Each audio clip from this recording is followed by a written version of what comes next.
pagpapakilala kay Liza Soberano bilang award-winning actress, pinagtaasan ng kilay. Hindi nakaligtas si Liza Soberano sa matitinding opinyon ng ilan sa social media matapos siyang ipakilala sa isang event sa New York bilang isang award-winning actress at anti-trafficking advocate. Lumahok si Liza bilang isang featured speaker sa ginanap na Nexus Summit sa New York City, isang pagtitipon kung saan nagtitipon-tipon ang mga personalidad mula sa iba't ibang panig ng mundo upang pag-usapan ang mga makabuluhang isyu sa lipunan.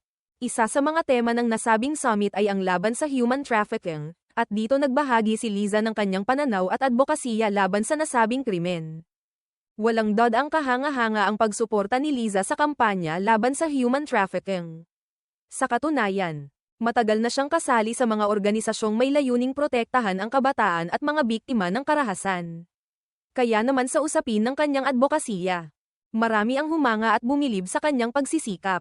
Gayunman, tila hindi naging maganda ang dating ng introduksyon sa kanya bilang isang award-winning actress. Marami sa mga netizens, partikular na ang ilang kritiko, ang hindi natuwa sa ganitong paglalarawan. Ayon sa kanila, tila may kaunting pag-uudyok ng maling impresyon, sapagkat sa pagkakaalam ng ilan, wala pa raw natatanggap na major acting award si Liza mula sa mga kilalang award-giving bodies sa bansa tulad ng FAMAS, Gawad Urian, o MMFF. Ang ilan ay nagsabing tila may labis na pagpapaganda sa kanyang profile, na para bang pilit itong pinapatingkad upang makadagdag ng bigat sa kanyang pagkatao bilang speaker sa event. May mga komento rin na nagsasabing hindi naman kailangang ipilit ang titulong award-winning kung wala pa namang sapat na batayan. At sapat na raw sana ang pagtutok sa kanyang pagiging advocate para sa mga biktima ng trafficking. Award-winning si Tay. Napasearch tuloy ako sa IMDb.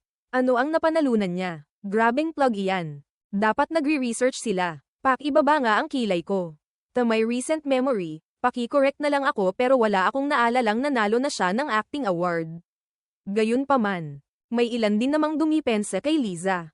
Ayon sa kanilang pananaw, hindi dapat maging sentro ng diskusyon kung may acting award man siya o wala. Kundi ang mas mahalagang punto ay ang platapormang kanyang ginagamit upang may parating ang mensahe tungkol sa mga seryosong isyong kinahaharap ng lipunan. Isa nga raw sa mga dahilan kung bakit siya inimbitahan sa Nexus Summit ay ang kanyang aktibong partisipasyon sa mga gawaing makatao at hindi lamang dahil sa kanyang karera bilang artista. May ilan din na nagsabi na maaaring may natanggap na si Liza na mga parangal o pagkilala, kahit hindi ito galing sa malalaking award-giving bodies. Maaaring ito ay mula sa mga regional film festivals o international acknowledgements na hindi agad nalalaman ng nakararami.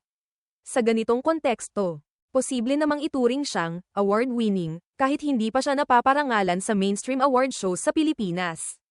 Sa kabila ng mga batikos, nananatiling positibo si Liza sa kanyang layunin. Hindi niya pinatulan ang mga kritisismo at sa halip ay mas pinili niyang ituon ang pansin sa mga gawaing may tunay na kahalagahan. Marami pa rin ang naniniwala na ang kanyang paglahok sa summit ay isang hakbang patungo sa mas malawak na advokasya para sa karapatang pantao. Sa huli, nakasalalay sa pananaw ng bawat isa kung dapat bang bigyang pansin ang usapin ng award-winning label. Ngunit hindi maikakailang patuloy na ginagamit ni Liza Soberano ang kanyang boses. Hindi lamang bilang artista kundi bilang isang aktibong kalahok sa mga isyong panlipunan.